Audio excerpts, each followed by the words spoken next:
Bienvenue sur Info 83 avec notre rendez-vous juridique, le droit et l'entreprise. Et pour intervenir sur cette question, Maître Simon Laure, bonjour, vous êtes mandataire judiciaire à Toulon. Bonjour Maître Simon Laure. Bonjour Thierry, enchanté Alors, d'être avec vous.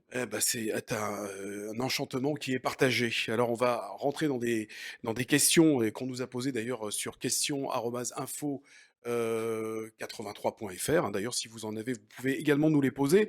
On va parler donc de la structure juridique la plus appropriée, c'est le thème, hein, en tout cas de cette chronique, en cas de difficulté d'entreprise. Alors, SARL, SAS, en nom propre, de questions qui vont nous être posées et de points qu'on va aborder. Maître Simon Laure, si vous le voulez bien. Alors, je ne sais pas si je vais bien poser cette première question, c'est quels sont les avantages de créer une société en cas de défaillance d'entreprise? Alors, quel est, en cas de défaillance d'entreprise, si on est en liquidation, par exemple, quelle a été la meilleure, comment dire, la meilleure solution en amont, bien sûr, pour créer cette entreprise?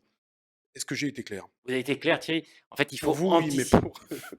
il faut anticiper, malheureusement, dans la vie d'une société, dans la vie d'une activité économique, on peut avoir des difficultés, on peut avoir une défaillance et Donc cette ça peut être la défaillance, c'est finalité. la finalité. Cette Donc en défaillance, amont. elle va avoir des conséquences Mmh. sur la décision que vous avez prise au préalable et cette décision que vous avez prise au préalable, c'est de se dire: «Beh, est-ce que j'exerce mon activité en nom propre, en tant qu'artisan, entrepreneur? Est-ce que je crée une société? Quelle société faut-il créer? Une SAS, une SARL, une société en nom collectif?» Et ce choix que vous allez faire au préalable, beh, va avoir des conséquences, si malheureusement ça se passe mal par la suite, sur la procédure collective. Voilà, ne Est-ce vous que et la question qui est importante à ce niveau-là, c'est quel est le dirigeant qui sera le mieux protégé face aux procédures collectives? pour pas qu'il y ait de en cas où enfin, au cas où ça tourne mal, pas qu'il y ait de qu'on soit pas pé qu'on ne soit pas pénalisé. Tout à fait. En Mmh. fait, c'est le dirigeant, qui était dans une structure juridique va être confronté à la Oui, procédure collective et est-ce que, les rebondissements de la procédure collective vont avoir des impacts sur lui à titre personnel? Est-ce qu'il va être obligé de payer quelque chose? Alors que peut-être que s'il avait choisi la bonne structure juridique, il n'aurait rien à payer ou en tout cas, il n'aurait pas d'engagement à titre personnel à donner. ça dépend des cas, bien évidemment, des cas de figure bien précis. Oui, en fait, on le sait quand, l'entreprise est en difficulté et qu'elle se trouve en procédure collective, est-ce que le passif de l'entreprise va retomber sur le dirigeant ou est-ce que, il va être exonéré de ce passif-là? Alors, historiquement et quand on fait des cours de droit, on va vous dire, bah, il faut absolument distinguer, dissocier le patrimoine privé du patrimoine professionnel et la solution la plus simple, C'est bien ça ou c'est pas c'est c'est une erreur? bien, mais la solution la plus simple, c'est de créer une structure, une entité différente qu'on appelle société et qui va bien évidemment vous protéger de la procédure collective. C'est ça. Donc bien se prémunir, c'est important, dès le départ. Bien penser effectivement, la structure que l'on va créer. Autre point également, le dirigeant est-il responsable du passif de l'entreprise? Alors, le dirigeant, si au départ vous avez fait une distinction entre le patrimoine privé et le patrimoine professionnel, bah, seul le patrimoine professionnel va être concerné au travers de la société et le dirigeant ne sera pas concerné par ce passif. Avec quand même, malheureusement, on doit le dire, des exceptions.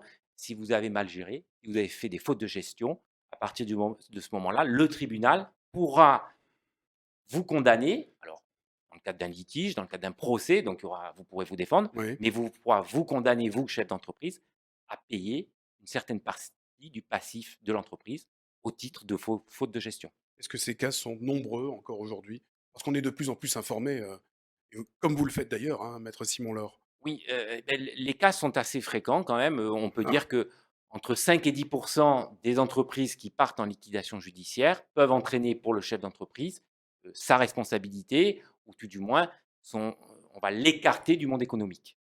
d'où l'importance, de votre intervention ici même, régulièrement donc sur Info 83 et je vous rappelle que si vous avez des questions à nous poser, questions singulier au pluriel arobase info83.fr. Les cautions, maître Simon Laure, mandataire judiciaire à Toulon, les cautions sont-elles protégées? Alors les cautions, c'est là où le bât blesse. Lorsque l'on est chef d'entreprise et qu'on s'est porté caution et qu'on ait même créé sa structure à part, une société pour se protéger, la caution, bah, elle va être engagée et donc vous ne pouvez pas, même si l'entreprise et le passif restent à la liquidation judiciaire et à la société, la caution personne physique va malheureusement subir les difficultés de l'entreprise et va devoir payer. Je suis entrepreneur individuel en nom propre. Que risque-je en cas de liquidation judiciaire? Que risque-t-on lorsqu'on est entrepreneur individuel en nom propre? Alors, c'est là où je vous indiquais précédemment, la distinction entre patrimoine privé et patrimoine professionnel n'existe plus. Pour la procédure collective, vous êtes une personne une et entière, et cette personne une et entière va avoir un actif professionnel et privé qui va être concerné par la procédure collective, Mmh. et de même que le passif. Donc ça veut dire que malheureusement pour l'entrepreneur individuel, la procédure collective, elle s'applique tant à son passif professionnel que personnel, mais malheureusement tant à son actif privé que professionnel. Donc ça veut dire que des biens personnels vont être engagés par la liquidation judiciaire. Autre point également, l'insaisissabilité de la résidence principale s'applique-t-elle en procédure collective? Et là, vous Alors oui, et c'est là le grand avancement, mmh, qu'il y a eu ces dernières années. On a, malgré cette unicité de patrimoine, ouais. commencé à diviser le patrimoine pour les personnes physiques et à permettre à ces personnes physiques de protéger leur patrimoine. Donc l'entrepreneur individuel qui a une résidence principale, celle-ci est insaisissable. Donc elle n'est pas concernée par la procédure collective. Donc il va garder ce bien et ce n'est pas les affres de la procédure collective qui vont le concerner. Et ça a même été encore plus loin, puisque vous savez que le dirigeant entrepreneur individuel peut faire une déclaration d'insaisissabilité pour d'autres biens immobiliers qu'il possède, et ces biens immobiliers seront effectivement exonérés de la procédure collective. Donc le chef d'entreprise, entrepreneur individuel, va pouvoir protéger son patrimoine privé des affres de la procédure collective. Le droit et l'entreprise avec maître Simon Laure, mandataire judiciaire à Toulon. Dernier point qu'on a évoqué donc sur questions@info83.fr. Vous pouvez également nous poser vos questions. Le dirigeant, personne morale, est-il mieux protégé que l'artisan en nom propre? Alors, c'est là où je vais vous donner une réponse très surprenante. Heu, Surprenez-nous. ouais, depuis le début, je vous ai dit: «Distinguez votre patrimoine, faites un C'est patrimoine important, on a privé, compris, un ouais. patrimoine professionnel, créez une société, vous serez mieux protégé». Mmh. Et quand on regarde la procédure collective, bon, ben, on s'aperçoit que non. Non, pourquoi? Pour 2 motifs principaux. Le dirigeant d'une société anonyme, d'une SARL, d'abord, il s'est porté souvent caution. Donc il va, au titre de sa caution, pouvoir être condamné. 2, son patrimoine privé n'est pas forcément protégé s'il y a une sanction qui est prononcée à son encontre. De l'autre côté, l'entrepreneur individuel qui a fait une déclaration d'insaisissabilité, qui a sa résidence principale qui est protégée, va conserver cette protection.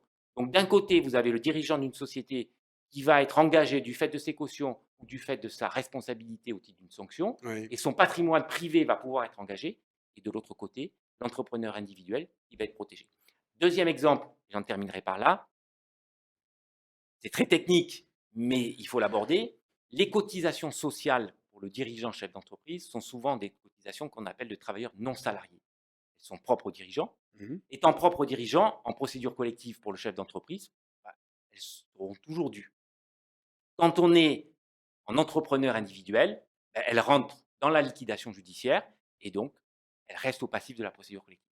Donc à ce titre-là, sur ces deux exemples frappants, je conclurai en vous disant: restez entrepreneur individuel si vous voulez être bien protégé face à la procédure collective.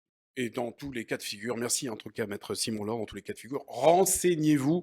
Eh bien les maître Simon Laure, les avocats, les, différentes structures d'ailleurs sont là pour, vous informer, pour que vous, ne soyez pas surpris, en tout cas n'ayez pas de mauvaises surprises. Merci beaucoup, maître Simon Laure, mandataire judiciaire à Toulon, et si vous avez des questions, je vous le rappelle, questions@info83.fr si vous souhaitez préciser d'ailleurs certains points qui ont été évoqués par maître Simon Laure. Merci de nous avoir suivis, à bientôt maître Simon Laure. Merci Thierry, à bientôt.